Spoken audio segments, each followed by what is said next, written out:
Good evening, ladies and gentlemen, boys and girls. What's going on, Logan?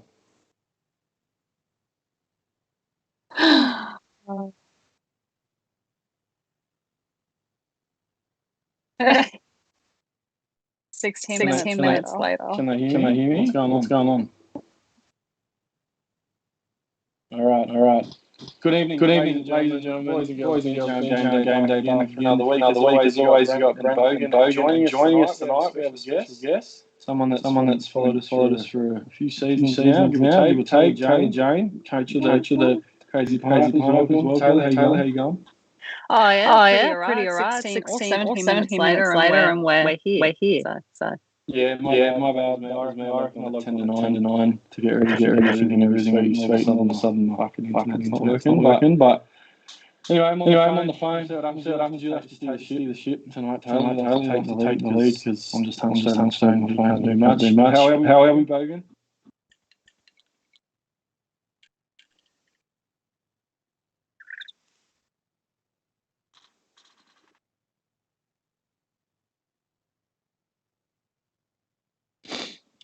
All right.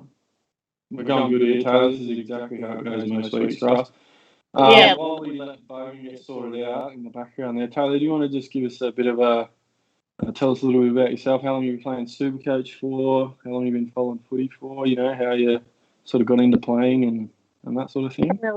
Like a real interview question, like a new job. Sorry, put you on the spot. That's all right. Should have had like dot points.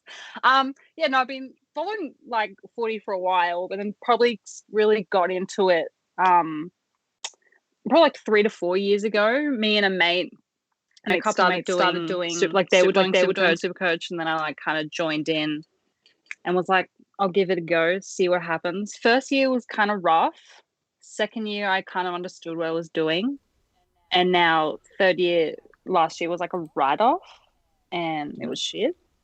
And now I'm kind of like gonna beat you. Yeah. Hello. Yeah. Well, for those... I think I'm live now. I think I've fixed my mic. It's defaulted back to my stupid headset instead of my mic. So, hello everyone. Sorry for interrupting, guys. He's back. Very professional this week. How are you, folks? Fucking a shambles tonight. I got home from work and started doing the setup for the show, and then fell asleep and woke up at 20 to 9. So, yeah, just going fantastic. Yeah, beautiful. Yeah, well, I'm just on the phone, so I got nothing in front of me. I don't even know what I scored last week or what's doing. So, yeah, Taylor will take the lead. But yeah, for those that aren't aware, shit. All right. Before we jump in, I think probably most of the people in here are the regulars anyway, but we do have a little bit of a punt, I guess, between you and I this season. So I think I said something a bit outlandish a few weeks ago about if you finished higher than me overall, I'd dye my hair blonde or something. Yeah. To that effect. And so M&M bleach. Yeah. So we'll get that sorted, and then I think we're trying to sort something out. I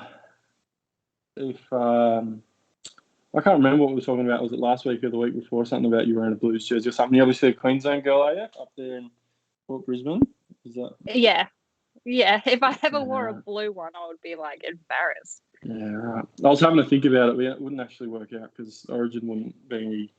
The season wouldn't have ended. So I don't know. We'll have to sort something out. But I think you're a few hundred behind me at the moment, even though I've had a bit of a shock over the last couple of weeks. But buys coming up, you might be able to make up a bit of ground. But anyway, well, good to have you. I can't see anything in the chat. So anyone in the chat, how you going, guys? I can only assume it's all the regulars.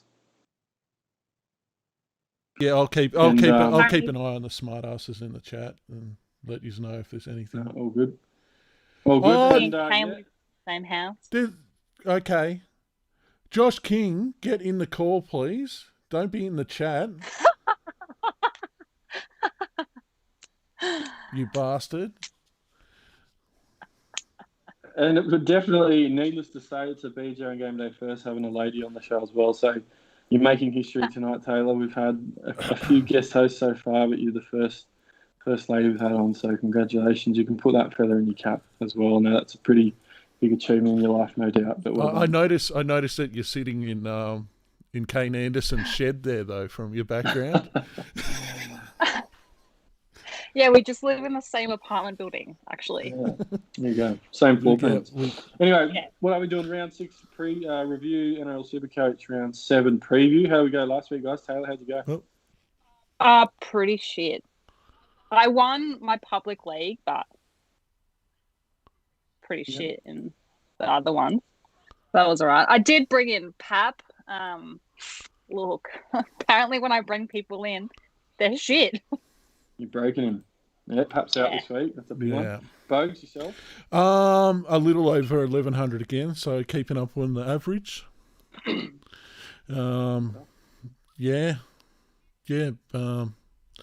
Not overjoyed, not disappointed either. Lost in the BJ, in one of the BJ leagues, to the guy who won the group. So yeah, luck of the draw there, not doing me too well. Yeah. Oh well, that's it. Beauty Supercoach. Like I said, Taylor, you have a few rough years. It's sort of, I've been playing for a while now, and it doesn't take much for you to start to have an average year. But the beauty of it is, you have a bad week, you can always jump on the next week, and a week's a long time in footy, as they say. So you can turn it around, and hopefully, you don't break any of the players you bring in this week. I'll have to watch out who you're trading in. I think I cracked around. I think it was like high 1100s for myself. So I think it was about ballpark. I think it was about where you needed to be to sort of hold your spot, maybe improve a little bit. So I've jumped back in the top 10K. I'll take that at this point because I saw recovering after the last couple of weeks. So we'll take it.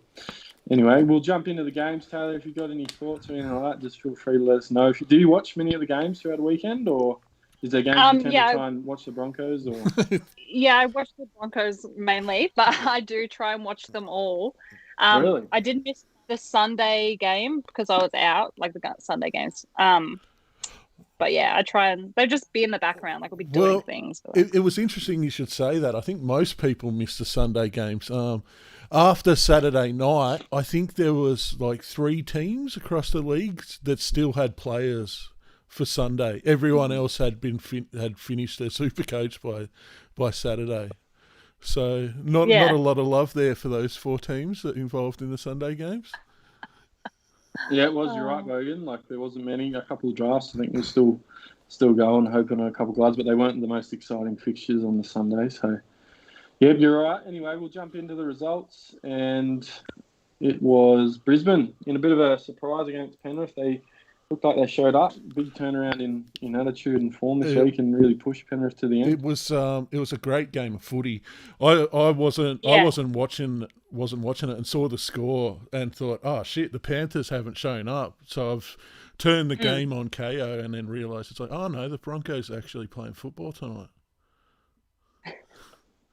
Yeah, they were good. It was like a big attitude shift for them. They looked like they were showing up in D. Which is probably the most important thing. It was a bit of a late try there to Nathan Cleary, which sealed it in the end after he nailed a nice 2-point field goal to get them in front. But with 10 minutes to go, Brisbane had some opportunities. They were attacking down Penrith's end. I guess that's one of the things with chopping and changing your halves a bit. I think it was probably the first game Crofton did and actually paired up and played a full game together this season. So the attack might take a little bit to come, but Supercoach-wise, it was Cleary that top scored with 125. Bit of controversy there too. In which one, Bogues? Cleary. So Cleary's been given... Oh, the HIR. No, Cleary's been scored that he kicked a 40-20. Oh, of course, yeah. And there was no 40-20s kicked during the game. Now, Now, investigative journalist Dr. K. Anderson, he's got many hats. But he realised he noted what kick it came from, and it was a touch by the Broncos ball. And the Supercoach scorers have put it as a 40-20, even though it wasn't a 40-20. So I called shenanigans on it. There's a few people that are a bit dirty, it's sort of saying that it's evidence that there's a bit of favouritism towards certain players. Yet to hear anything from Supercoach, but so scored for 40-20. Was that an extra 10 points with no 40-20? Yeah, well, especially those that had him as captain, there's an extra 20 points. I think, it's interesting, right? They definitely didn't record a 40-20 in the stats for him. So how Supercoach have recorded a 40-20, in a scoring category is quite bizarre. we had a bit of a chat about it throughout the week even, and regardless of whether it was or it wasn't, they didn't call it on field, so they can't award those points. It'd be like them. Well, they have a point for tries. Well, I know, but what I'm suggesting is they shouldn't. No, of course. It'd be like the bunker getting a decision wrong, but then Supercoach still giving them the points for the try because Supercoach think it was actually a try. That's not actually how it works. So, it's interesting to see whether he keeps it. In the past, I think there's been an issue, a similar incident where they've taken points off a player after lockouts ended. Oh, really? I haven't seen any public, response or anything like that about it. So it'll be interesting to see what happens. But, otherwise, glory to Cleary owners this week. I wish I looped him. Who in that Brisbane side do you fancy the most, Taylor? Have you got a couple of favourite players or anyone that you like the look of? Well, all the ones I liked the look of were all retired now, so that's a shame. You got Carmichael Hunt coming back. Yeah. Not a fan of Carmichael. He's all right, but all the ones I were more keen for, they're all retired now, so or have a family and they just gave up. Well, I meant on-field performance, not anything else, but that's okay. Yeah, usually that's how it goes. Payne Haas scored there for Brisbane at 64, so he looks like he's bounced back. They're not huge scores, but his minutes have been pretty good. Kevy was sort of suggesting he might play some reduced minutes, and even though he did play 80 at times last season, he's still playing some high 60s, so a bit of an eye on Payne at the moment because guys like TKO and Paulo are sort of not performing at the minute. Maybe you could look at this guy as an option. I thought Pangai looked really good out on the edge. He played the full 80 minutes out on the edge, scored a try out there. So, the points weren't amazing considering, but I still think that's his most dangerous position and got a bit of an eye on him this week. Hopefully he can sort of keep playing 80 minutes out on that edge because I think that's where he's going to be really Supercoach friendly compared to sharing minutes in the middle there. Otherwise, again, Panthers players are so friendly. As you can see there, I can only go off what's in front of me at the moment, but Catewell 82. I was going to say Catewell did. Yeah, Catewell did well. There's a few people that got off him this week as well, so there was a couple big trade outs. I think people were getting off Catewell and Barnett, and both those guys ended up producing. So, Luai was solid again, a bit of junk at the end. I think he was only sitting around 40-odd points. And set that late Cleary try up to get some good junk time there for any owners. So that would have pleased them. And Burton just keeps on keeping on out in the centres. He looks unreal, that young fella. So, it was a good game of footy. It'll be interesting to see how Brisbane bounce back this week, taking on Para. And they actually started really good against Para last outing. It was that second half that let them down and they had a heap of injuries. So really keen to see how they bounce back after an encouraging performance this week, Taylor. You'd be happy about that. You should be. I reckon. I was close to going to the game, but Are you far from the Suncorp? No, I'm probably 40 minutes away from it, but you can't really go by yourself. It's a bit weird. we might get you to get a GoPro. You can do some roving reporting for us. We can play a segment of you going to the footy.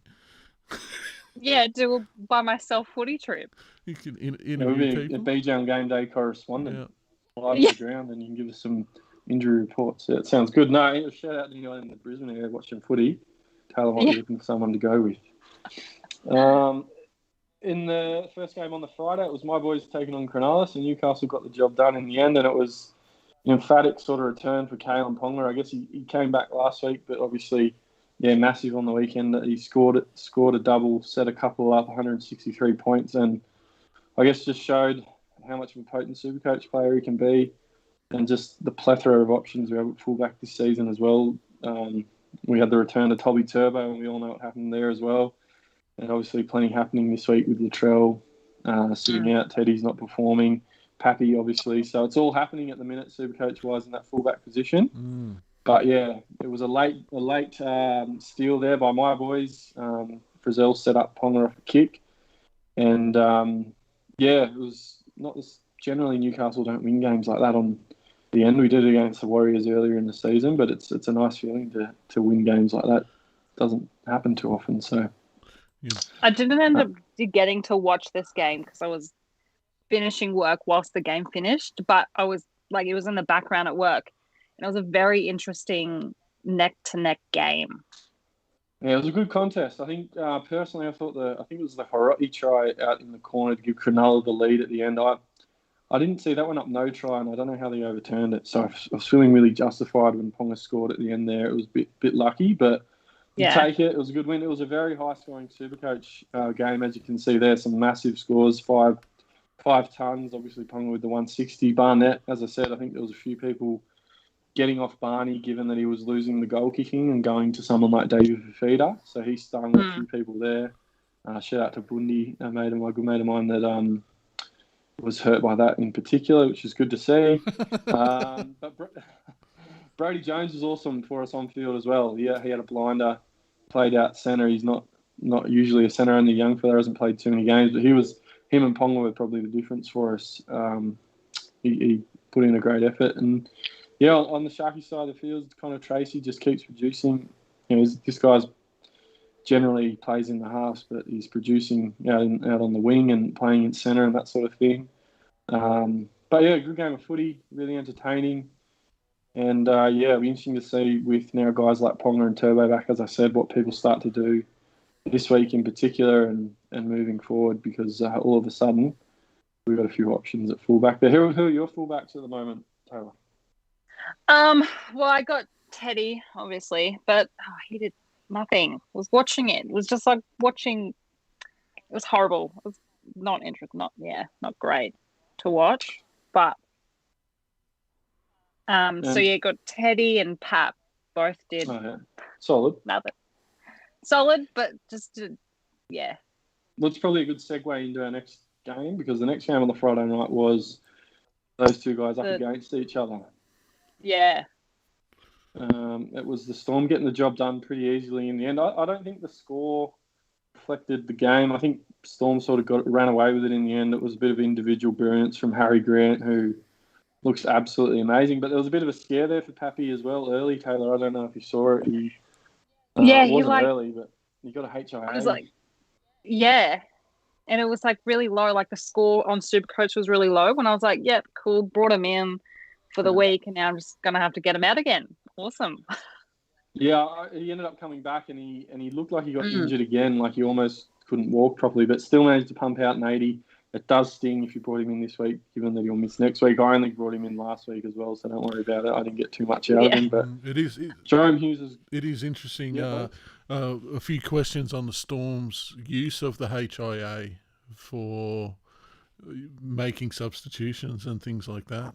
So it's interesting whether something will be done about that in the future, whether it'll be if a player goes off HIA, they're rubbed out for the game, or...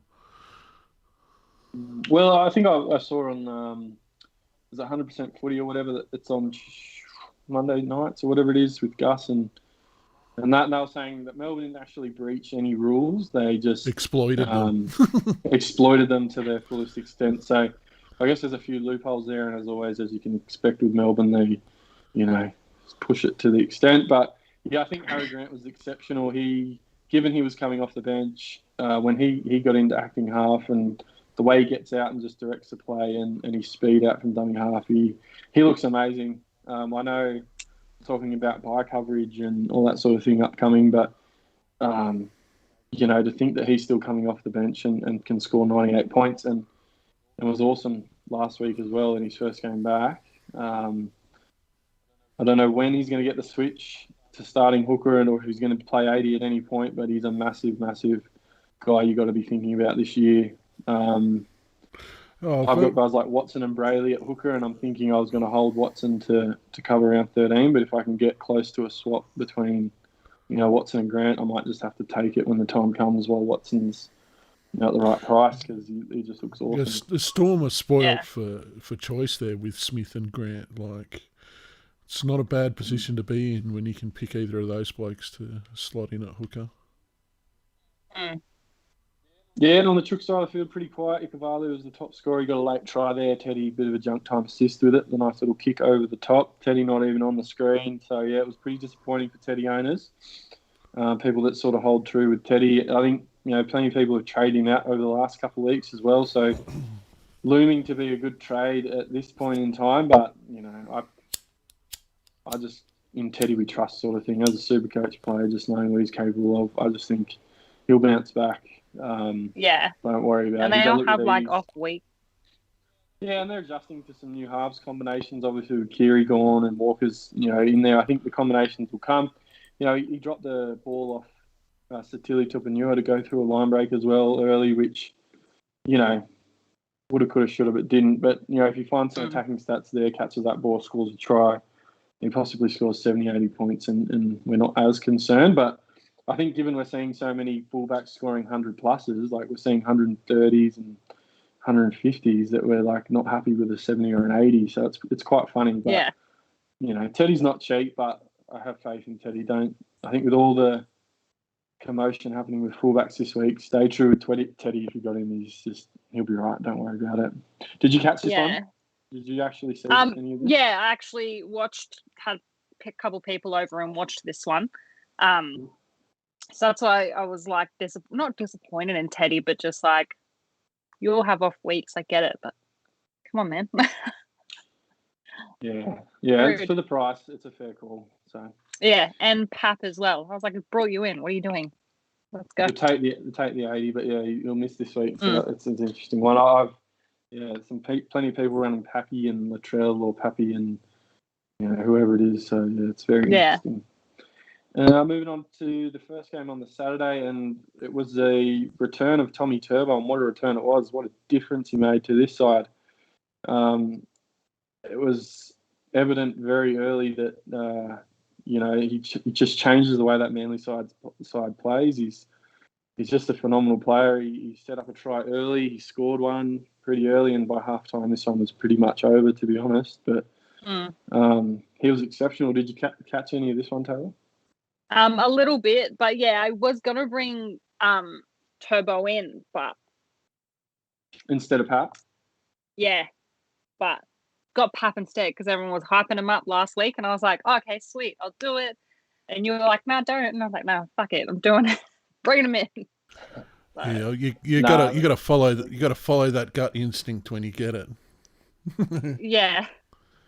Though probably shouldn't take my advice. Put you off so I don't have to no. So you don't have to don the dress in Civic. Yeah. So is that what it is? I can't even remember. It started with the hair. Now it's the full Marilyn. There you go. Schuster, it looked awesome as well. That combination on that left edge he actually set Turbo up for his try. So that's going to be something where all of a sudden now Schuster's was just looming as that nice little cow until sort of Sirenin return. Maybe he'd lose that edge spot. But I think if Manly are serious, they have to really think about keeping Schuster on that left edge and see, obviously Sirenin will be out on the right, and hopefully Schuster will keep his spot. And that combination with Turbo looked lethal because he's generally a 5'8", so he's got the passing game, and that combination could begin to develop, and that'll be really good to see. But Schuster was massive. Garrick obviously got a piece of that as well. Saab scored a double, still only managed just over 40 points. But, it was pretty disappointing from the Titans, Taylor, considering how much they gave my boys a touch-up last week. Yeah.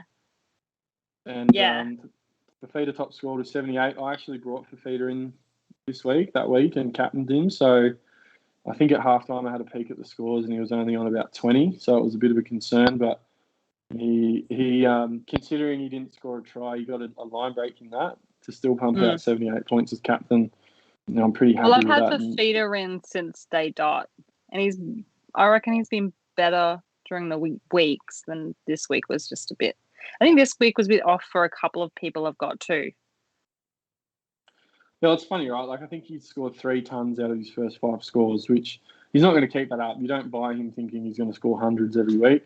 But this was a quiet week for him, and if this is what you're going to get out of a quiet week, and in a team that got absolutely pumped 36-0, there wasn't a whole heap of opportunities out there for him, and they didn't get a whole heap of attacking sets down their end.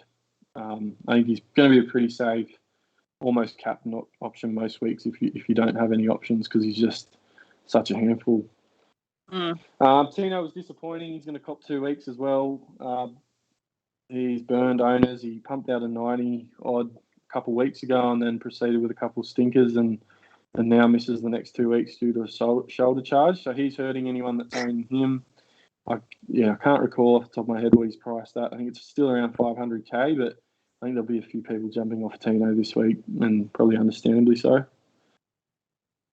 2 weeks for a shoulder charge. That's bullshit. You should be given a trophy for a shoulder charge. Oh, jeez. Budgeting tonight. What's anything happening in the chat? We got any banter in the chat? Anyone giving their seat? Yep. So Taylor, you brought in Schuster last week, or? I think. Well, Adro's claiming that. Yeah, did actually. Yeah. The boys have a few of the boys been giving you some advice, have they? Is it collusion? Yeah. Is it going to be an interrogation now? I've got you now. I can ask a few of the hard questions. You've got a bit of a panel there helping you with the conspiracy. I can't discuss the closed agreements. I need my lawyer present. No, that's all right. No, that's all good. It was a good buy. You haven't missed the boat, and he's looming now. It's sort of, I was thinking about him being a really good trade into round 13, but the way he's going, I think I'll have to, just because I have to find a decent 5'8" to cover round 13. But it'd be hard to trade him if he keeps up this sort of form. So yeah, good trade in if you brought him in this week. Absolutely rewarded there. Second game on the Saturday. This ended up being a closer one as well, but closer than probably a lot of people expected. It was a thriller. A little bit. I know I did have Crichton. Crichton in this one? Not Crichton. Wrong. Don't worry about me. It's all right, Bogues. Did you catch this one? Can't see. I did catch this one, and I got to say, as a South supporter, we'll take the 2 points, but fuck the 2 point field goals.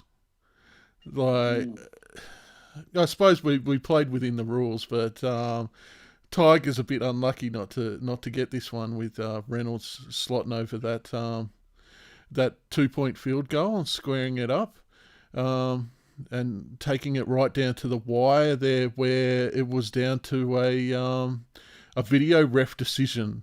Either the Rabbitohs scored or the Tigers went the length of the park and scored. They gave it to Burgess, and South got up.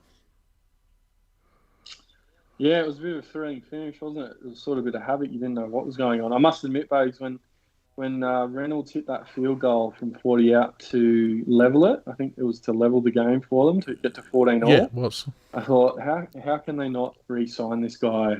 How many halfbacks with, cool as you like, can nail a 40-metre field goal to get your team level just like that? Well, they don't come along every now and then. They've obviously got their eye on someone for 2023 by the looks of things, because they keep only offering him a 1-year deal. Well, as it turned out, he then proceeded to miss a penalty goal shortly after that to give them the lead, and then proceeded to miss another field goal not long after that. And I thought, okay, well, maybe they can let him go. But no, he's a sharpshooter. It was massive. He nailed his second 40-metre field goal, and he kicked it with ease. Like, I'm thinking he's going to probably kick him from 50 plus.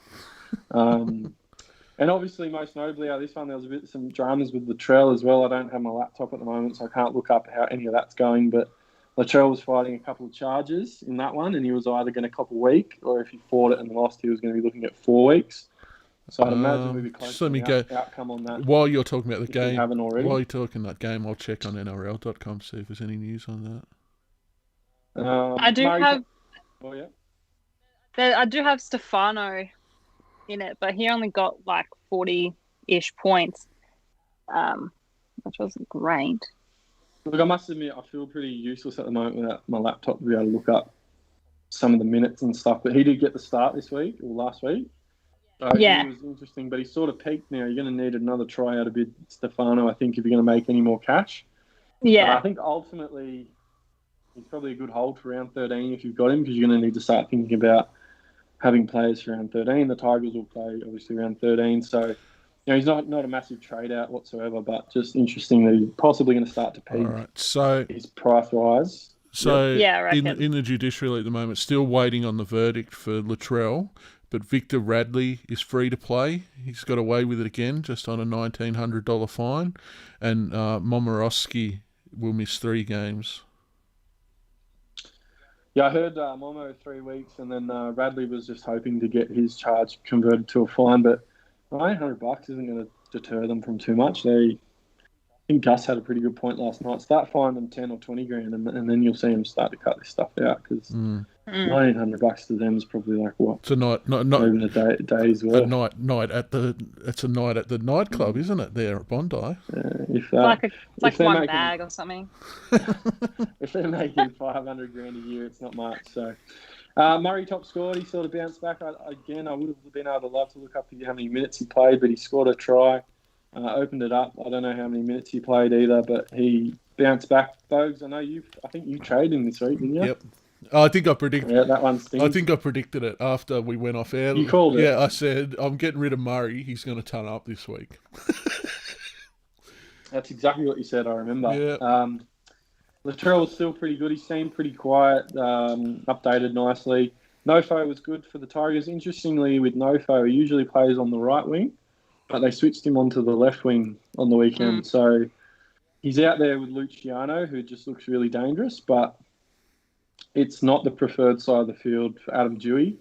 Adam Dewey throws a really nice cutout ball, and that's his natural side of the field. So I don't know at this point in time whether that's going to be good or bad for Nofo, but I'm pretty keen on Nofo this week, and that's sort of in the back of my mind. I don't know. I still think he's busy enough that it's okay, but I think Roberts is terrible inside of him, but we'll have to see.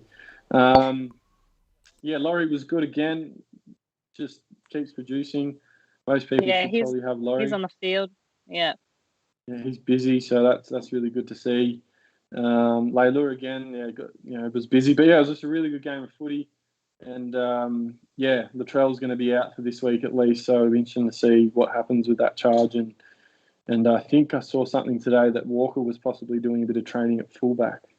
So it'll be interesting to see if there was a switch there and how they might go about that. Maybe Dargan or whoever it is comes into the halves with Reynolds and Walker to fullback, which would be interesting.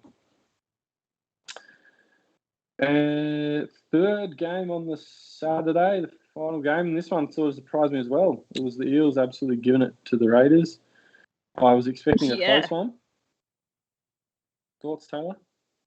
I wanted the Raiders, but that was right. No worries. Raiders could have been better, but Eels came through, I guess. No.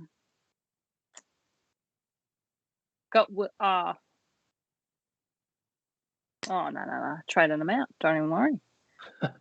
Well, thought I had Sean Lane still. Sean Lane is gone. Don't worry about that one. Well, yeah, but he probably had his best game of the season as well. Yeah, I know. Oh, well, exactly why. I was like, I had him, and then I was like, no, I'll trade him out. It's not doing much, but yeah. Did more this week than he ever did. Yeah, I still think that was probably a good trade. I don't know, with that switch of back rowers or halves, whatever the combinations are, I can't figure it out anymore, but it doesn't look as effective personally. But yeah, the Raiders were pretty ordinary, and credit to the Eels. They just showed up and started awesome. I think Asai Papali, he crossed early and got a double as well, so 129 points, and absolutely massive for anyone that brought him in a few weeks ago when Maddo was initially ruled out, because he was only 400k, and he's now just over 600k, and another, I don't know if it's a negative break even, but another really low break even. So he's looking phenomenal in Maddo's spot.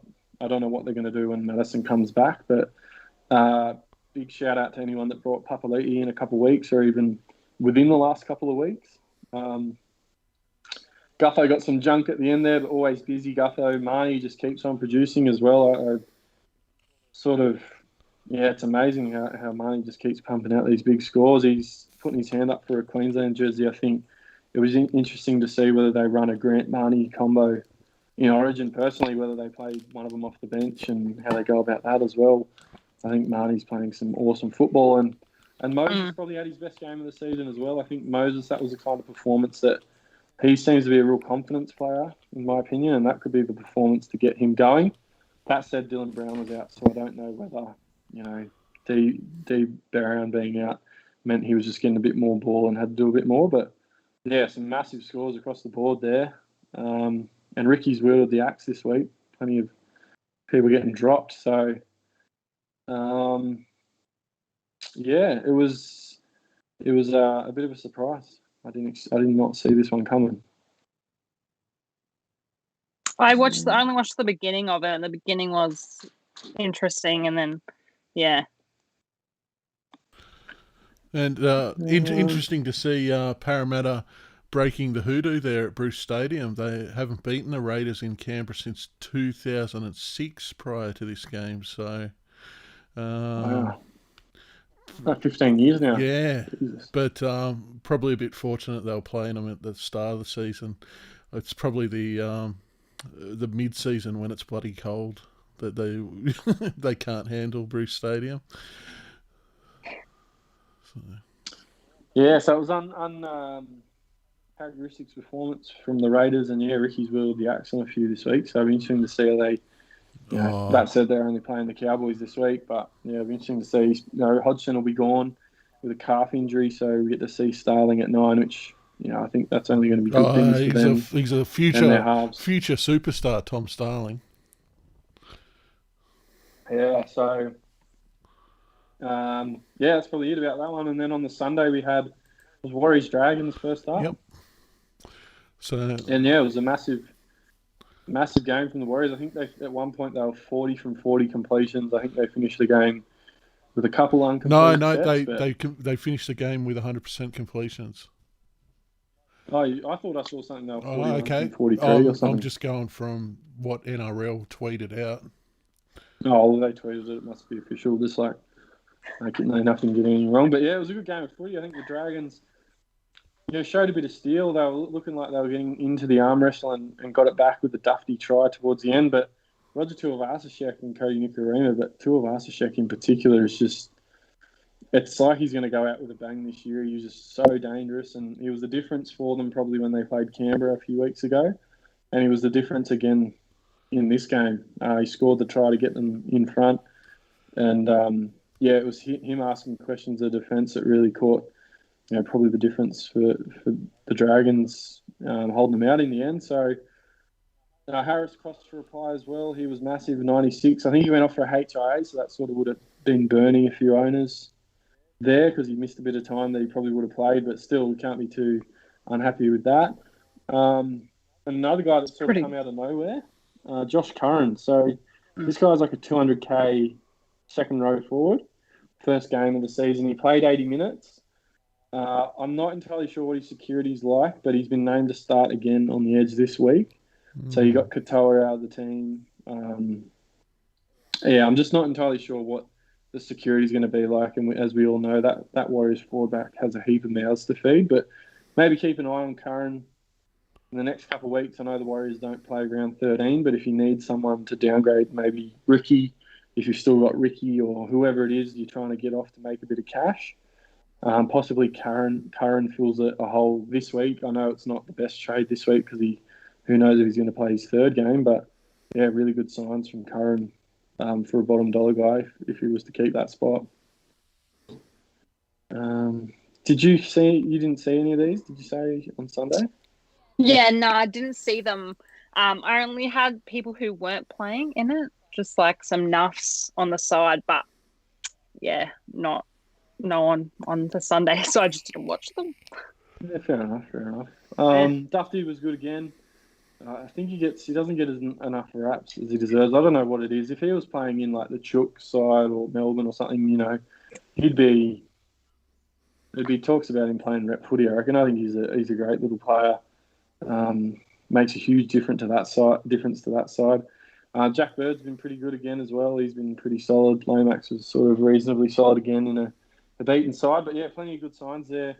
On the Dragons side of the field, will be a good match this weekend against the Chooks, Anzac Day match. So looking forward to that, and the Warriors as well. If they complete at that sort of level again, they'll give the Storm possibly a bit of a run too, maybe. So yeah, I got nothing else to add on that one. I can only go off what's in front of me. I'm almost naked at the moment without my laptop. It's a bad It's like when visual you for take your everyone. car in for a service, you like get lost. You're like, what am I doing? Yeah. So, and then to round out round 6 on the Sunday, we had an absolute heavyweight battle. Cowboys taking on the Dogs. Val Holmes top scored for 95 for the Cows. Doing good things at fullback, kicking goals. There's some tries to the young back rowers there with Dunn and Condon. I think everyone was sort of getting talked off Condon. I personally was saying I didn't think he was anything special, but well done to anyone that brought him in. I still don't think he's anything that special, but you look at the names on there on that Cowboys side of the field, and there's probably a few names there a lot of people wouldn't really recognise in Dunn, Condon and Wright, but a heap of young back rowers coming through at the Cows there that look good. Robson got on the pie chart as well. A Tony scored for the Dogs. He top scored there with 90, head and shoulders above the next best. Who was Luke Thompson with Josh Jackson out. He's looking pretty good. But yeah, it was a pretty dour affair. I had like Avarillo in a couple drafts. I was hoping he'd do something as a matchup against the Cowboys this week, but he was absolutely useless. So that was good. But yeah, there was not too much doing if you're, to be fair, a serious Supercoach player. You probably didn't have too much in that. Maybe a few people had Holmes, and Condon, you might have needed to find a gap filler with Condon in your 17 this week, and that would have served you well. But yeah, like you said, Taylor's probably not much doing though. Yeah, like you said before, I don't think much people had anyone in the Sunday games. Yeah, I don't know how they keep finding these sorts of games for the televised slot, like the 4 o'clock Sunday game. I know you can watch footy at any time if you've got KO or whatever, but what a stinking way to end the week. Anyway. Yeah. With the Dogs especially. Mix it in on the Saturday or something. I don't worry as much, but Jesus. It would used to be that final Sunday spot, like the Friday night game and the Sunday spot would be your two games of the week, but they just seem to be serving up trash on a Sunday these days. Anyway, thankfully that's all over. On to this week's teams list. So first up on the Thursday, it'll be my boys taking on the Panthers informed team in the competition. There's potentially Appy Coruscant and Dylan Edwards back, so that'll be interesting with Momirovski out. Obviously, he's been named. Possibly Crichton just slides back into centre and Edwards will go to fullback if he's not underdone. But maybe we see Charlie Staines go back to fullback, and I'm not entirely sure, but maybe if Edwards is back, it's sort of an easy fix for them. But yeah, as much as I hate to admit it, all those people with Luai and Cleary, there's probably some good VC options there this week. Brian To'o, maybe you're going to play. Do you have Charlie Staines, Taylor?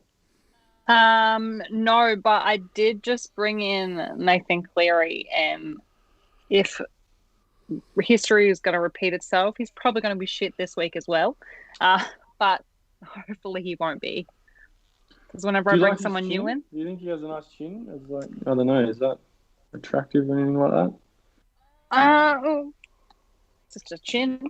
Just a chin? He's the people's chin. I think he's known for the chin. He reminds me of Johnny Bravo for some reason, just with a different coloured hair. But yeah, interesting. This one, I think, some good VC options there, as I said, with Cleary. If you've brought him in, I think it was a couple of years ago, he played Newcastle in the last game of the season and scored 3 or 4 tries and scored it was 170 points or something like that. I only remember because it was in the head-to-head, the grand final week for head-to-heads, and he got me home in a massive cashy, and I've never been so happy to see Newcastle get destroyed and Nathan Cleary score 4 tries or whatever it was. So, yeah, there could be plenty of points in this one. I don't know what the Knights are going to serve up. Obviously, Kalen's going to be massive. We need him to be how he was last week, not against the Titans, but he does have a tendency to go missing. So this will be the big test for him up against, the heavyweights of the competition, to be fair. I really need to aim up there as well. Yep. Yeah. Well, I do got Bailey on there, so hopefully he... Bailey? Yeah. Yep. So hopefully he steps up. Yeah, I think where we lack is those outside backs spots, those centre wing sort of spots there. We've got a couple of young blokes in Toller and Musgrove, Bradman Best is back to while. There's a lot of inexperience out there, so if we're going to be hurt anywhere, it's going to be on those edges. We really need our forward pack to stand up, but probably expecting Penrith to get over us in this one, but looking forward to see what Newey serve up. As we said, with the Latrell looming to be out for possibly a month, you got Pappy out, which who knows, should just be this week, but plenty of people looking at KP. Are you looking at trading Pappy, you reckon, Taylor, or are you just going to sit on him? I'm sitting on him for now. Hopefully next week or the week after, maybe, if he hasn't stepped up his game. But people in the chat are saying to Captain Cleary. But I've got him a vice captain slot. It's not a bad option. I guess it just means you don't have to loot. Meaning you have to take someone out of your starting 17 and get your AE. Yeah. And I think a few people did it last week as well. They played the first game of the round and it paid off. Obviously scored the 125. And then all of a sudden you don't have to worry about who you're going to drop and what your AE you get, which is sort of the conundrum I was faced with last week, having the VC on him. So, yeah, I mean, it's a possibility just to chuck the C on him. And, there could be some points out there. As I said, if we dish up what we dished up against the Titans, it could be a cricket score. I'm just hoping that we've sort of, these are the sorts of games where you don't expect Newcastle to do anything and they show a bit of steel and they might not win the game, but hopefully they can push them. And Brisbane might have showed a bit of the DNA on how to do that last week, maybe, believe it or not. So, anything else you want to add on that one, Taylor, before we move on to the Friday game? That one's all right. That was pretty good. That was good. I think the Knights are in trouble this week. Bullies play Staines and going. Well, I mean, it's funny with Staines and quickly with Momirovski out of the team. I think Momirovski must think he's a winger because he just does not look on his outside to pass at all. So it'll be interesting to see Staines' involvement with Momirovski out of the side. First game on the Friday should be an interesting game as well. Titans obviously coming off a big loss up against the Rabbitohs without Latrell. No Tino as well for the Titans. So Mofo moves into the starting team. The Titans were really disappointing against the Eagles. And on the Rabbitohs side, we've got AJ named at fullback. Stephen Masters slides in to centre and pushes Dane Gagai out to AJ's wing spot. Mansell's also been ruled out with a hamstring tear for 2 to 4 weeks, so Jackson Paulo comes onto the wing there. Colin Matungi's back, starting back in the edge there. So otherwise, pretty routine for the Rabbitohs. This should be a good game of footy. I'm expecting this one to be a close game. I think maybe the Titans could roll them, but it will be interesting to see how they bounce back after a pretty disappointing effort last week. I am not, again, I think buys and all that sort of thing wise, if you don't have David Fafita, you probably can still get him in. Brian Kelly, I think, disappointed a few last week, Taylor. There was a few that brought Brian in, so that they were burnt, but I think it's sort of hard with Kelly because he's not going to play round 13. He's not cheap. But he will produce those good scores at some point. But he definitely burnt a few people on the weekend. Brimson as well just continues to be a bit disappointing. So they need some of those guys to really step up. Brimson in particular, and their halves to lead that big forward pack around. So I look forward to this one. This could be a really good game of footy. Yeah, it looks interesting. Very interesting. So. Bogues, what do you reckon in this one with your boys? Chat are saying Titans to win. There you go. So you know what? Chat can get fucked. Go Bunnies. Fuck the Titans. No. This is your grudge match, Bogues. Yeah, stinging about it should be. It should be the Bears versus the Rabbitohs, not the Titans versus the Rabbitohs. I'm still dirty about the Titans even being in the competition. They might bring in the Bombers next or something now as well. Bears not get a look in. It's a disgrace. And then on the second game on the Friday, we have Parramatta taking on Brisbane. This should be a good one. It'll be interesting. Yeah, they've shown that they can compete now. Now it's all about whether they can do it consistently and back to back. And it's a big test. Yeah. Para coming off a big win against the Raiders. Taylor, how do you think your boys will be? How do you think they'll fare? Look, they've been stepping up. Last week they were it was an interesting one to watch the Leafs last week. But yeah, they've been burnt before, so note where this one's being played up at TIO Stadium in Darwin. It'll be warm. Yeah. So no home ground advantage whatsoever for Parramatta there. This is basically neutral turf, or if anything, you could almost say it's closer to a Broncos home game, being up north next to Queensland. So yeah.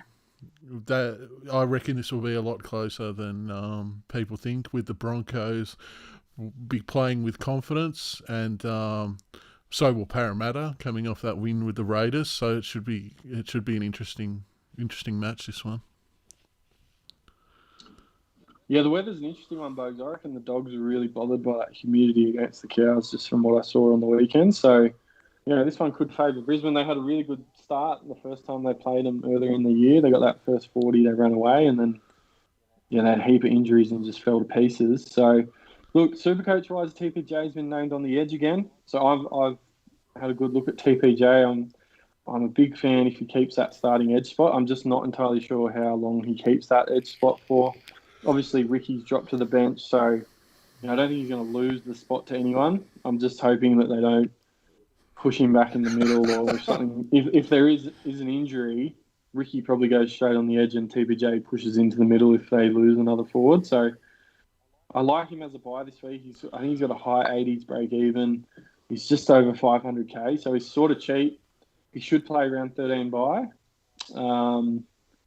And he's a dual front row, second row. So he's really useful. It's just, it's sort of a bit of a risky buy, I guess. You obviously have his judiciary, like he could take someone's head off at any point, but when he has that controlled aggression, he's such a damaging player. He can break tackles, get offloads, score tries. So he can be really Supercoach friendly. And if he's playing 18 minutes out on the edge, I'm a big fan. It's just, I don't know. I'm still not sure yet. I just don't know if I need to see a little bit more, or maybe this isn't the best game to bring him in for. But I also think he's sort of matchup proof. It doesn't really matter who he plays. He's just so damaging. He can score points against anyone really. So, Dylan Brown's back for the Eels. So that's a big inclusion for them.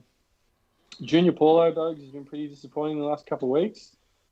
His minutes haven't been too bad. He just doesn't have the output that he had earlier. Obviously, he had the tries early in the season, but I don't know what's doing. I've got some bigger problems in my team this week, but he's probably going to be someone I trade out in the next few weeks, assuming he's going to play Origin in round 13 anyway. So, don't know what's going on there. Interestingly, in this one, what was that, Taylor? What are your problems? What am I up against? I got TKO, Takiaho, who I think won't play. He's been named, but just, I don't know, how it sounds, the rib is, I just can't see him playing this week. And I also want to get rid of Jordan Ricky because I think he's just going to keep bleeding cash.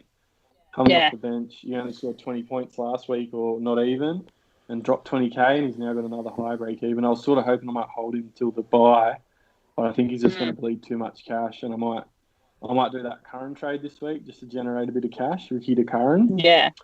And that would allow me to upgrade elsewhere or bank a bit of cash. But Paulo will stay another week because I've just got some other issues there to sort out. So don't you worry about my team. You just worry about your team. Interestingly, I didn't realise, round one when I looked Teddy, I dumped heaps of good cheapies. Like I had Stefano, I had Spencer, I had Ryan James, and I dumped them all because I wanted to loot Teddy, thinking those guys would get like sub 20 scores. As it turned out, they've all gone on to be awesome cash makers, and it's the worst decision I've made all season probably, apart from not bringing in David Fafita. But I did bring in Wiramu Grieg, the guy that's been named for his second game on the bench for the Eels, and he's a monster of a bloke. He's got a mullet to match. He looks like he'll be a crowd favourite, and he played in the All-Stars, but I'm pretty happy to see him get a run. He only scored 22 points, but he's a beast. I'm hoping over that Origin period with Paulo out, maybe he can sneak me a 40 or a 50 or something like that. Maybe, but I'll take that because I had some issues with those nufty spots, and that's worked out for me well. He's come from North Queensland. So, Yeah, and the other solid. interesting one on that list, I don't know if you've heard of him, Taylor or Bogues, but Will Penis Innie. It's a very unfortunate surname. I don't know how you pronounce it. Penisini, I think it is. I don't know how to say it, but he's got massive raps on him. They've compared this kid to Suwali. So as big as the raps were on Joseph Suwali, the raps are the same, if not bigger, on this kid. So he's been given a bench spot. He's just turned 18, I think. I think the difference with him and Suwali was Panisi is 18. So pretty keen to see how he goes. I don't know why he's found a bench spot. They don't have Will Smith on the bench now, so maybe they've just gone with a guy that can cover a few different positions, whether it's those outside backs. But yeah, this kid, pretty keen to see how he goes around too. Otherwise, yeah, Coates was pretty reasonable in his return, only 30 points last week, but he's only 240k, and you can pick him in the centre wing second row as well, so that's helpful. Possibly plays around 13 by if he can keep his spot. Lodge was pretty good in 40 minutes last week as well. Taylor, he scored just over 60 points. So yeah, there's some Supercoach relevance there with some guys who can have a bit of a sticky beak out this week. On to the next one.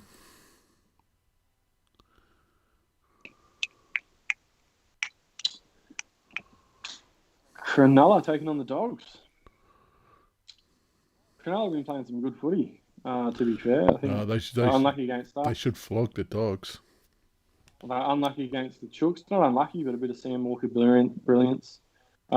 Interestingly, SJ's been named on the bench there, so whether we see a late switch with SJ to come into the side, I don't know how they're going to work SJ in, but I'd imagine if he's going to play, he should be probably starting in the halves, and maybe Moylan goes back to the bench, or maybe they ease him back in because he won't have all the match fitness. But it's a pretty good game for him to come back to, the Dogs, to be fair. So they've been playing some really good footy. Will Kennedy at the back looks really good. It's a bit hard to pick someone like Will Kennedy in Supercoach when you have guys like, all the guys we've talked about at fullback with Ponga and Turbo and Gutho and RTS and Teddy and Pappy. There's just so many options, but he looks awesome, Will Kennedy.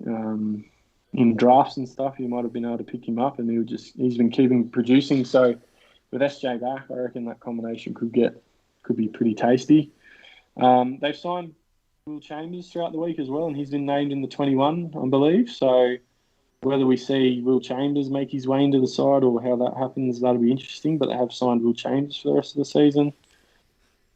Talakai still on the bench, so scored 35 odd points last week, I think, off the bench. But just keeping a close eye on Talakai, because if he somehow gets a starting edge spot, he'll be really relevant. Look, dog side of the field, I think there's a few people looking at Luke Thompson at prop. I don't know what Chris Smith's price is, but he's now starting on the edge with Liddell pushed to lock. But even a Tony might make a little bit of coin, but I don't think they're too relevant. They won't play around 13 by either, so it's sort of hard to pick any of these guys unless they're going to score really well or be bottom dollar cheapies. They're going to make some good coin in the next sort of 4 or 5 weeks, which I don't think any of those guys are. I think Renoff's like 300 plus K. So, but yeah, I could be wrong. Any thoughts on this one, Taylor? Well, I've only got Widdowson. Is that his name? Widdowson? Wilson or Will? Wilton. How do you say it? Wilton. Wilton? Yeah, I've got him as well. Good cash maker. Yeah, that's what he's been doing for me for a while, which is good. So he actually looked really good at centre on the weekend, but yeah, he's kept his edge spot, and yeah, he's good. I think anyone that got on him, there was some questions about his job security, but he's kept it. So you guys will be absolutely loving that. Pretty cheap too. So I reckon if anyone needs like a second row forward to like give you some money. How much is he?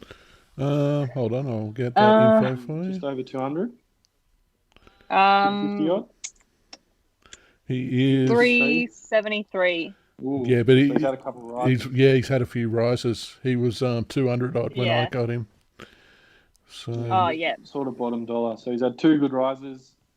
possibly has a negative break even again, I guess. But yeah, if anyone that had him, I don't know, you might not have missed the boat, but someone like myself, I don't know if I could look at him at 370k now.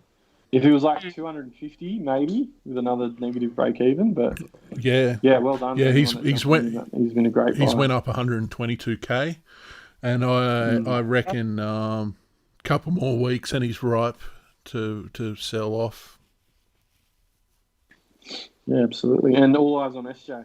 Yep. They won't have the round 13 buy, but if he's a pretty high price, if he comes off the bench and doesn't do too much, maybe he drops a little bit of price, and he's someone I think you should look at for round 14 onwards for that run home in that half spot with his dual halfback 5'8" status, which is pretty rare. He could be absolute gold for the run home, and obviously won't play Origin. There's only the 2 games on the Saturday this week, with obviously the Anzac Day Sunday games. So the second game on the Saturday will be the Cowboys and the Raiders. A few changes for the Raiders. Simonson's out. Sebastian Chris takes his spot. Simonson's got a bit of an injury. But a few changes in the forwards there. So Papali's dropped to the bench. Tapanay's out of the side. Still no Dynamis Louis. So Ryan James will start with Emre Gula as well. The 2 edge back rows have kept their spots, and Ryan Sutton will start at lock. But most interestingly, Harawira Nirau, who is potentially going to be Supercoach relevant, depending on his role. I can't see Hudson Young losing his edge spot, and I definitely don't see him taking Whitehead's spot. But Harawira Nirau is only 300k, so maybe keep an eye on him. I know he might be a little bit tricky to begin with without the minutes, but yeah, keep a close eye on CHN because he's a great footy player, and if he's sorted out all the issues he's had, hopefully he could be a little bit of a cheapie. He's not bottom dollar, which makes it a little bit awkward, but yeah, just maybe keep eyes on him to see how he's used for the next few weeks. Cowboys side of the field, that Condon's going to make a bit more money, so you probably haven't missed Condon. He's probably going to get a few more rises as well. If you don't have Ben Condon or you're looking for a cheapie option, given his score on the weekend, I can only imagine he's got another negative break even and continue to make some coin. James owners will be happy he's starting, but yeah, that's probably about it from me for that one. You got any thoughts on this one, Taylor? Have you got a tip? Coming back on the field. Sorry, you roboted there for a bit, Taylor. Do you want to repeat what you said? So I've got Ryan James back on the field for this week. But that's all I've got from Cowboys and Raiders. Cool. Yeah. Yeah, we're just going to see how James goes with the starting spot. Yeah. First game on the Sunday will be a bit earlier, I think. The 1:45 game with the Tigers and the Eagles, and this one could be really good for super coaches. There's plenty happening there, obviously, with Tommy Turbo back, people with Laurie. Simpkin was another one I sort of forgot to mention in the review, but he's a bottom dollar hooker, and I don't know if he played 80, but he pumped out just under 60 points, and it looks like that spot is his to lose. Little is named, I think, 18th man this week, so just keep an eye on that and maybe just wait another week on Simpkin. But I couldn't blame anyone for bringing him in this week if you need to make a bit of money. But if you're someone that has Connor Watson at hooker and you've got a 5'8" that you're trying to get rid of or something, you could get Simpkin in through Connor Watson with a duality between hooker and 5'8" there. But yeah, Simpkin looked good. Stefano's kept that starting spot. Adam Dewey's looked really good. I think we talked about him a couple of weeks, Bose, or you asked about him, and he didn't produce a massive score on the weekend, but he just looks dangerous, and he looks like he's playing some really confident footy. He looks like he's really comfortable in his ability and starting to hit a bit of the potential that, he had some massive raps on him, and he had a blinder of a World Cup for Lebanon a few years ago. I was a big fan of him, and he went off the boil.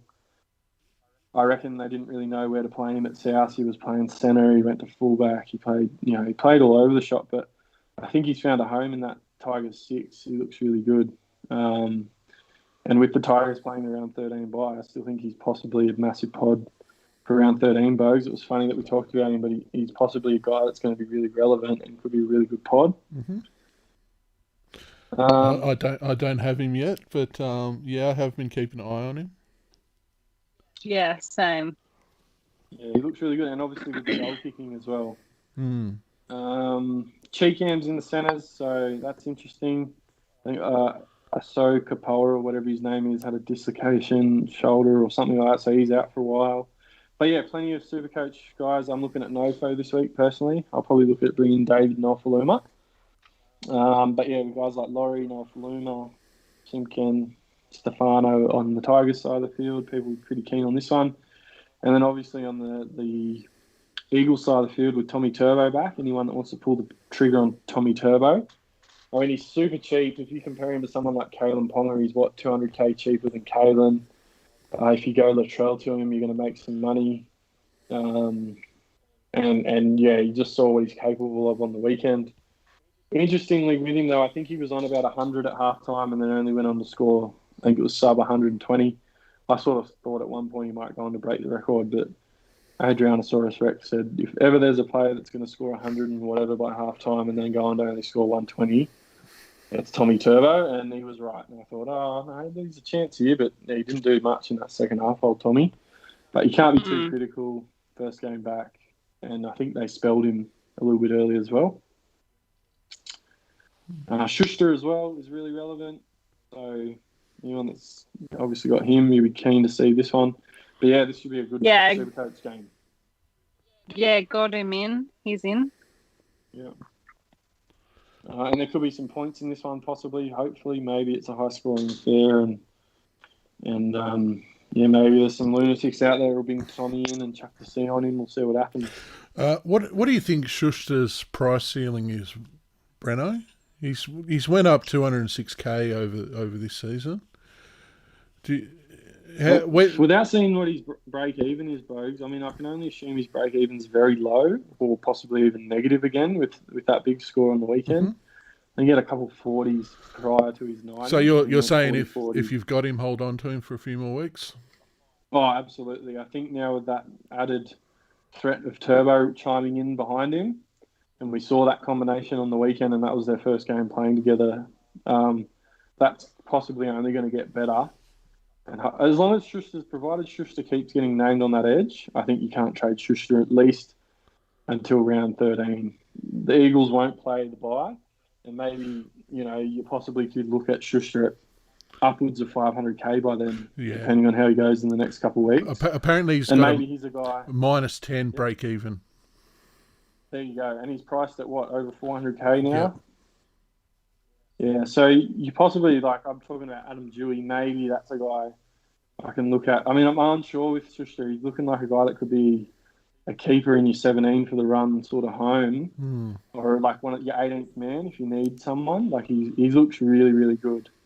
But it is dependent on him playing on the edge. But maybe come round 13, maybe it's a trade. You could look at Schuster to Dewey or something like that, possibly. Could be a nice trade that week. Maybe you might be able to make a bit of money off that depending on how Dewey's going, but that might be a bit of the thought process of Schuster. But yeah, I think you got to sit on Schuster now for the next few weeks just to see how he goes, unless he gets shut down massively.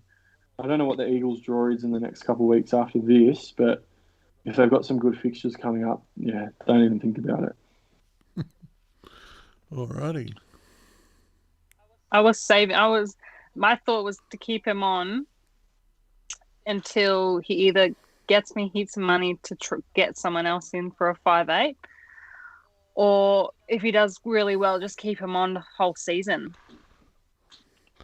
Yeah, I think it's good. It'd be nice if we could pick him in the second row if they gave him that duality to be able to go, but it's not going to happen. The other interesting thing I reckon with him, Taylor, is I'm not sure whether someone like Jerome Luai might play Origin. So I think Jack White will probably get the 6. But the way Luai's playing, I think Freddie would be mad not to think about picking Cleary and Luai. They've got that club combination. Obviously, they know each other's game inside out, and Luai's in form. So he's in fantastic form. If Luai doesn't somehow get picked in Origin, I imagine he's still going to end up in camp. But maybe if he's going to play round 13, he's almost must-have. Like, I don't think you're going to want to not have, if that makes sense, you're not going to want to not have Jerome Luai in round 13. So in other words, you're going to want to have him. You want to have Luai in round 13. So maybe Shusha is the guy, okay, yep, if Luai's going to play in round 13, I'll use Shusha to go to Luai. If not, I might just sit on Shusha for the season or something. It might just see what happens. But unless he gets injured or pumps out a couple sub-40s in the next couple of weeks, which I'd be surprised, I don't even know why we're still talking about him. Sunday at 4 o'clock, Roosters versus Dragons. Traditional Anzac Day game, I believe. Yeah. You want to run us through this one, Taylor? What do you reckon? Oh, look, if Teddy doesn't step up, he'll be out. You can trade him. I'm actually thinking of trading him this week. I'm thinking of trading him to Turbo. It's just when you get a $700,000 player, you can't put up with too many sort of 40s. You want them to be hitting at least over 60 every week for that much money. And I'm just thinking possibly trade him to Turbo for a few weeks until Turbo's hammy blows out again and then bring him back in at a cheaper price. I couldn't fault anyone for wanting to bring in someone like Turbo. When you say, like you said, consider the price, 600. Teddy's 650 now with another 150 break even, I think. Yeah. 689, almost. There you go. You bank like nearly 200k with that trade. I guess for me personally, I just think like I'll probably captain Teddy this week. Oh. I think about I know St. George have been going well, and it's a big clash, and they probably show up and the Roosters don't have that halves combo. Kiri's not there, blah blah blah blah blah. But I look at someone like Josh Kerr out on the edge for the Dragons. He's just not a back rower. I look at some of their middle forwards like Terrell Fuimona and Blake Laurie. I don't know. I just see some points out there for Tedesco in this game. I'm expecting the Chooks to show up. I know the Dragons have been good, but not that good. Yeah, I was seriously thinking of captaining Tedesco this week. Not to put anyone off trading him, but that was sort of like VC on either Cleary or Fafita and chuck the C on good old Teddy for a big Anzac Day bounce back. They love playing at the SCG. If it's a dry track, it could be a cracking day for footy, and I just have a feeling it could be one of those days Teddy bags a couple and stings a few people that trade him out. Yeah. Well, the chat's going off. Adrian is saying he's only got 140. The lowest was 50 and 270s. So yeah, but when you're 100+ when you're games. spoiled for choice in that fullback position, though, even scores like that are hard to justify. I'm probably gonna change my mind and keep hold of him because in Teddy we trust, but still. It's a few more sort of lower scores, and it's like, well, he's not a $700,000 player. He's so, and he has the potential to be, but he's at the moment you'd sort of be more. Maybe I'm just trying to suss his out. Well, I'm just thinking at take you off guard this week with a high break even on Teddy.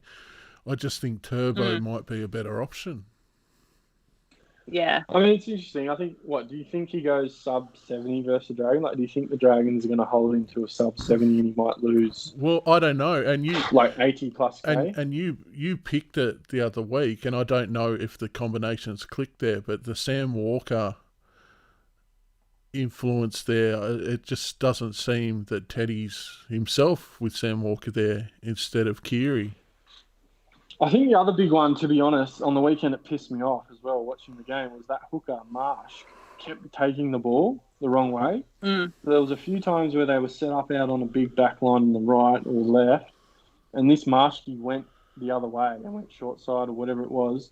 Verrills is now back at hooker, so hopefully we see some better service out there and they actually get the ball where they want it, but there were some issues there with them having a proper hooker, a hooker that probably knows their style of play.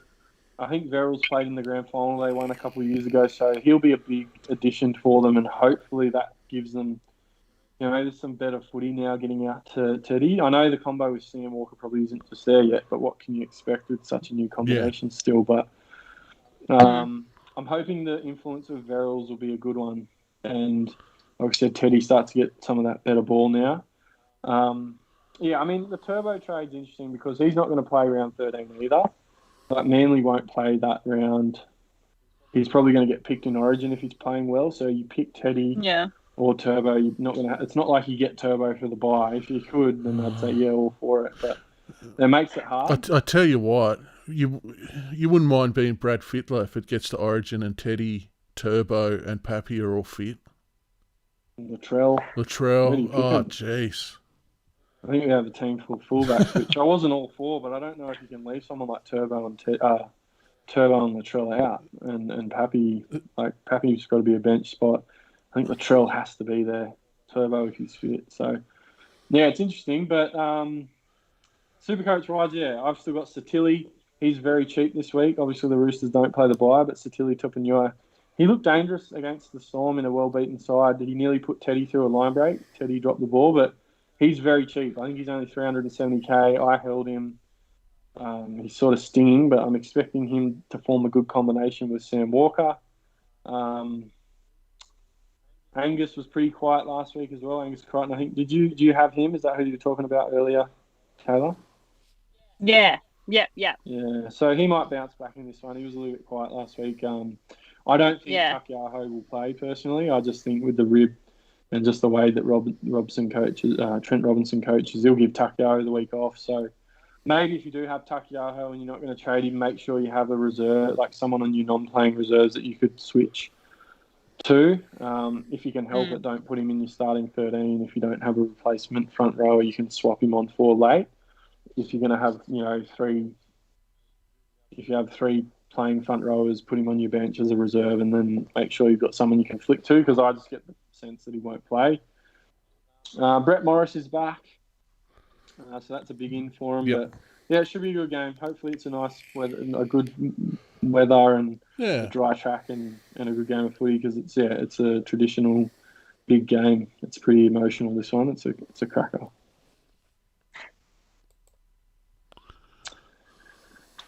And to round it out for round 7, another what's turned out to be a traditional Anzac game with the Storm taking on the Warriors, and most notably no Ryan Pappenhausen, as we sort of mentioned throughout the show. So they've given him the week off.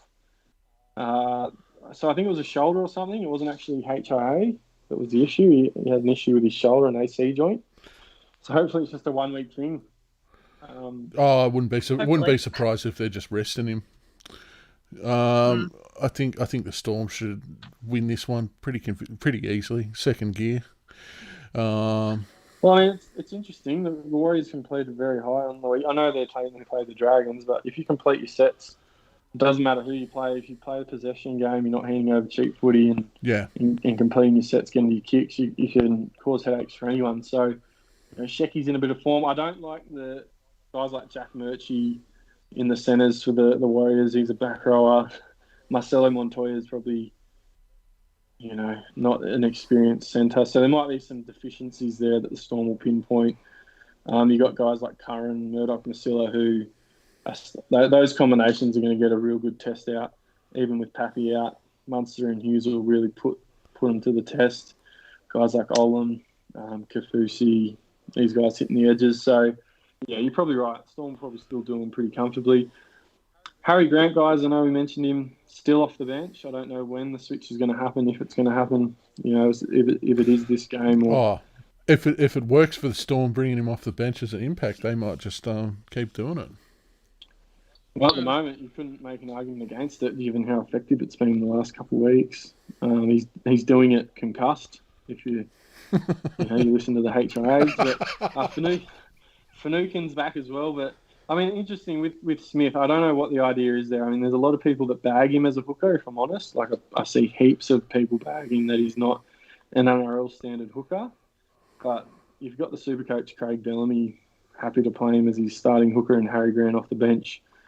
I know Harry's probably still really fresh and not match fit, but he can't be doing too bad. So, there's plenty of clubs chasing him as well. But Yeah, you're probably right. On the Warriors side, Supercoach wise, you got Tohu as well.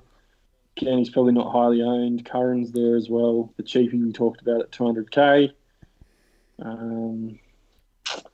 Fitzatua's back. Jazz is back to the bench. Murdoch was Did you bring in Curran this week?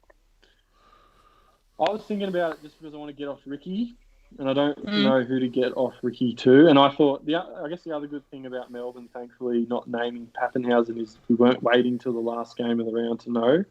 Like, imagine if you had Pappy and then he gets ruled out an hour before kickoff and you've got no one to put your last reserve on or something. I was thinking of bringing Curran in because if that happened, you could take the reserve off Pappy and then put it on Curran, but don't need to do that now. But yeah, I'm thinking I might go Ricky to Curran this week. I'm a bit concerned it's a little bit early on Curran.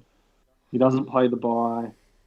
The security's not awesome, but I mean, he was really, really good last week. Played 80 out on the edge. He's a possible play in your 17 maybe if you're desperate this week. I just don't see a heap of other bottom dollar options out there that I want to jump on at this point in time. And he did look really good. He nearly scored a try. So, yeah, I'm looking at him for sure. Yeah. But, yeah, I don't know who else in there that's probably really relevant. It will just be interesting to see how they go with that Pappy. Nico Hines is a great footy player.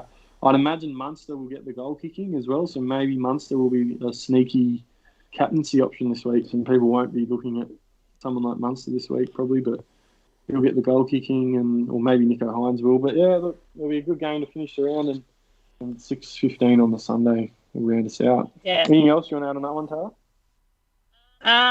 No, I was going to say maybe some people might put Munster as captain just for like the kicks and the. I think he's due for a big one. He has been like he's nearly got to that boiling point a few weeks now. I think he is due to have a big one, and Anzac Day match, big match. It might be a good captain pick there. I know I'll have him in my team, that's for sure.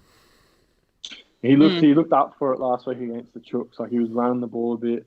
He was coming off that left foot big time. Like, he was up for it. So maybe, bit of a sneaky this week. And that is round 7. Oh, done and dusted. I hope you don't have anywhere to be, Taylor. I don't even know what the time is. I've got no idea. It's 20 to 11. So there you go. We're running about par for what we have. Long shows this year. 2021 is the year of long shows, it seems. So, on to the leagues. Yeah, you have more shit to talk about in 2021. We actually have less segments this year than we did last year, but the show goes for half an hour longer because we talk shit with the chat. I was thinking, but maybe we need a script, Bogan, like something to follow, so have succinct talking points. Maybe I have to go back to timing the reviews. You got a minute and a half, and then you have to move on. But anyway, the group for the week.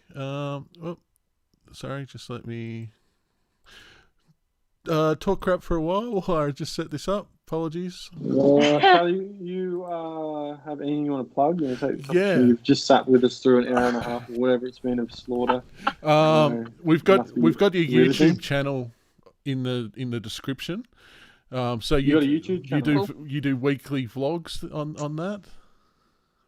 Yeah, just a little side hustle of the weekly vlog. Yeah. And Josh, I wouldn't even know what it is. Sell it to me. What is it?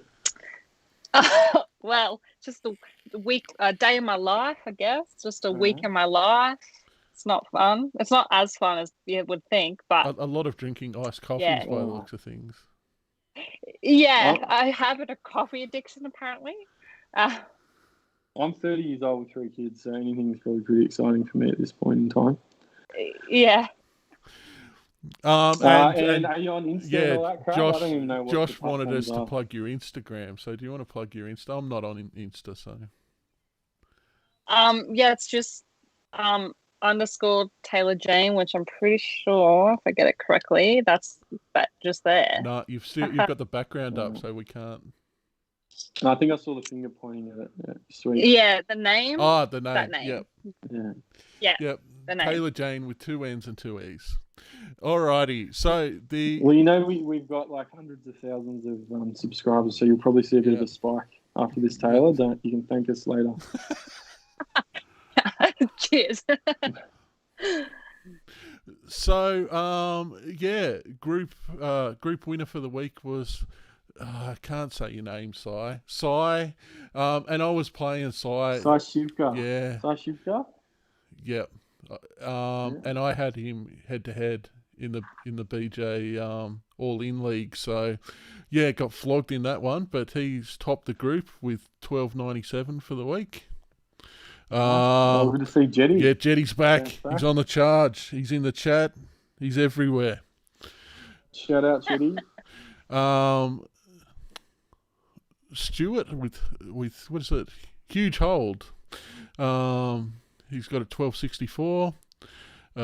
Jack with triple JJJ. 12.59, and Paul with Steelers 21 with a 12.59. I reckon shout out to a couple there. Taco of Darkness is That's a great bloke name. that I know. He's a Canberra fella. Yeah. Plays in a few fantasy leagues. I do fantasy, English Premier League. Vintage one. Big Bash. Vintage one. He was floating around Hope in last Cogra. year. And Hope in Cogra. Yeah. Yeah. So shout out to those guys. Good to see some familiar names in the group. So well done, guys. And yeah, massive from Sashivka. And that takes us to the group overall. The People's Chin still leading there, sitting in 21st position overall. So he's had a bit of a drop overall, but still top of the group there. Jed with Pog Champion, he's charged back up. He's in 30th position. So it just goes to show how close it is in the overall there when you start to get up to the top. Pinging Thors for Tristan. Jimbo. So Jimbo James, he's sitting there in 4th position. James with Perpetual Motion in 5th. And I tell you what, it's starting to run out of familiar names there, guys. You better pull the finger out. Yeah. Well done, guys. And look at those guys all averaging like 1300 or high 1200. So it just goes to show how consistent you need to be at that upper end. Yeah. Constant. You got to be looking at like 1250 plus most weeks, or you're probably going to see a bit of a drop, which is it's heavy scoring. It's really heavy scoring. So Sai obviously was the top scorer in the BJ All-In for the week, followed up by Frank with Hope in Cogra. Breno, you came in 3rd for the week in the All-In League. And Tex Hoy's Sex Toys, another great name, Clemmy there. He's come in 4th. And Josh King, the Phantom. You've got to change your name to Phantom Circus, Joshy, mate, because we don't know when you're going to appear. 50k, he's brought it back in a bit. Wasn't he like 80k or something at one point? I'm telling you, he's redemption arc for Josh King by the end of the season. Yeah, we'll have to run a book on when he's going to come back. At what 1,000 ranking does he deem acceptable to come back in? It's going to be your classic tale there. Yeah, good to see the King there. And Taylor, you're on that list as well, the Crazy Pineapples as well. So shout out to the Pineapples. I pulled 100 away and I'll take that. I need that. I want to keep this nice luscious. Oh, well, hold on. Let's have a look at this. So, yeah, that gap is starting to get wide, but 400 points, you can make that up easily during the bye rounds or... Don't worry, I'll make some reckless decisions throughout the season. You'll make that up. No especially towards... Where's Especially towards... Crazy Pineapples, anything? Oops, sorry. Where's the Crazy Pineapples? Where's the team name come from? Is this something? No meaning? It's like, well, not really, but it's just been like my gamer tag for like ages, so it kind of came in. All right. Yeah. All right, fair enough. Oh, didn't know if there was some cool backstory there. That's I wish. Right. All right. The Invitational. Trent, he's topped the Invitational for the week with 12.75. You've come in second there, Breno. Followed by Big Marty. Then Kane, Dr. K. Anto. And Mana coming in at fifth. So I'm just looking. My eyes are on that top 1K. So what am I? Kando's about 900. So I'm still a good 300 behind the pace. Adrian and Benny are the hopes for the Invitational, and Mana. We'll get obviously to Benny. Don't worry about Benny. We'll get to Benny. Benny will be charged back. It was a slow week for Benny, but he'll come good. He's lost the plot. He won't bounce back. He's no good. And then on to the results in the draft. Hampto's Hitman got up over Mana with Stefano Fitzy-Haas. The second lowest score of the week beat the lowest score of the week. How good is that? Yes, Mana. Thank you, mate. Benny's lads went down to Adro, who's on a charge, second week in a row, score over 800, I believe, with Livin' Tavita Loca there. Trent with Scrambled Legs, he went down to Call Me Big Puppy, Tomo. Psycho Circus, he hasn't been able to continue his form. He's went down to Wayno with Hell's Grannies. And I didn't get flogged, but I went down by 80-odd points to Dr. K. Ando. Oh, the cellar dwellers there, I see. We won't go into next week's games, stuff that. No, we will. We will? The reason Benny's not going to bounce back is he's got some head noise this week. Oh. He's been giving it to me in the chat all this week about how my team's shit and this and that and everything else. But this is the week, Benny. If you don't get the job done this week, you need to bounce back. I'm telling you, there'll be some head demons there. You won't be able to bounce back, and my boys are going to absolutely give it to you this week. So, fair enough. Know your place. Know your place, son. So, Breno versus Benny. Trent up against Mana. Josh King versus Adro. Probably game of the round there in the draft. Sure. If it's not Dr. K. Ando, who's sitting at the bottom of the ladder with me. But you never know with Kane. He gets up for these big matches. He does. He'd love the opportunity to roll the top dogs. So yeah. He needs it. He definitely needs it. And then myself up against Wayno. And you need it as much as anyone does. Oh well, mate. We'll go to the ladder. Have you ever played draft before? I tried the first time I ever did Supercoach. I did, and then it was horrible. I lost. Or maybe if we don't have, we can't fill up the Champions League next season, we'll have to give you a call up. We'll do an invitation. Yeah. He'll give you a run. There you go. So sitting at the top of the BJ Champions League is Tomo with Call Me Big Puppy, followed closely by Adrian, who's on the charge at the moment, followed by in third by Josh King. So not going too well in Classic, but he's given it a fair shake in draft this year, followed by himself, Breno, and then rounding out the top five is Trent with Scrambled Legs. Yeah, not much. Still a bit of a logjam there. Still plenty of footy to go. So, yeah, looking forward to see how that one shapes up throughout the year. So, yeah. And that is it. So... Beautiful. Trades this week, Taylor, before we let you go. I don't know if I should tell you. What's the... I told you mine. Didn't I? I showed you my trades. Please respond. I will be current and probably no phone. So that's where I'm at.